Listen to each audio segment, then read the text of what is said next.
ನನ್ನಿಂದ ಹುಂಜ ಹಿಡೋದು ಆಗಂಗಿಲ್ಲ ಅಂತಂದು ನನ್ನ ಫ್ರೆಂಡಿಗೆ ಹಿಡಿದು ಕೊಡು ಅಂತ ಅಂದ್ಬಿಟ್ಟಿನಿ. ನೋಡೋಣ. ಸತೀಶ್ ಹಿಡಿದು ಬಿಡು ಸತೀಶ್ ಒಂದ್ಸಲಾಗಿ. ಅದೇ ಅದು ವೈಟ್ ಬೇಡ ಸತೀಶ್, ಅದು ಇದೇ ಇರಲಿ. ನಾನು ಹೆಲ್ಪ್ ಮಾಡ್ತೀನಿ ತಗೋ. ಸ್ವಲ್ಪ ರೈಟ್ ಸೈಡಿಂದ ತಗೋರಿ. ನನ್ನ ಸಲ ಡೇಕತ್ತಾನೆ ಇದು ವೈಟ್, ನೀ ಬೇಡ ಹೋಗಿ ನನಗೆ ಬರಬೇಕು.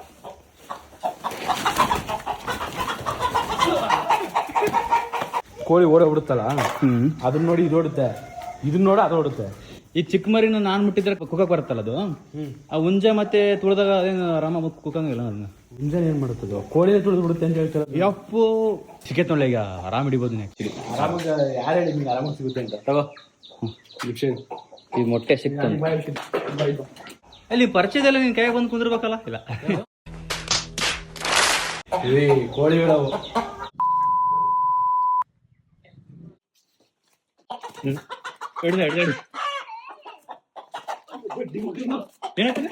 ಹಿಡಿದು ಬಿಟ್ಟಿಲ್ಲ,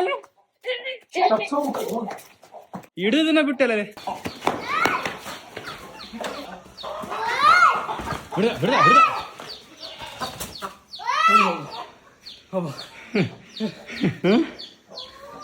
ಹಾಕ್ಬಿಟ್ಟು ನೋಡು. ಬಿಟ್ಟೋಡು ಬಿಟ್ಟೋಡು ಇಲ್ಲಿ ಬಿಟ್ಟೋಡು ಹಾಡ್ಬಿಟ್ಟನ ಅದ್ರದ್ದು. Thank you Satish. ಗುರು ಕುಕ್ಕಲ್ಲ ಇದು ನಡೆಯಕ್ಕೆ ಪಟ್ಟಿರ ಪಾಡು. ಇದನ್ನಲ್ಲ ಜಿಮ್ಗೆ ಹೋಗೋದು ಬೇಡ. ಕಂತಿನ ಹುಂಜ ಸಿಕ್ತು, ದೊಡ್ಡ ಹುಂಜ.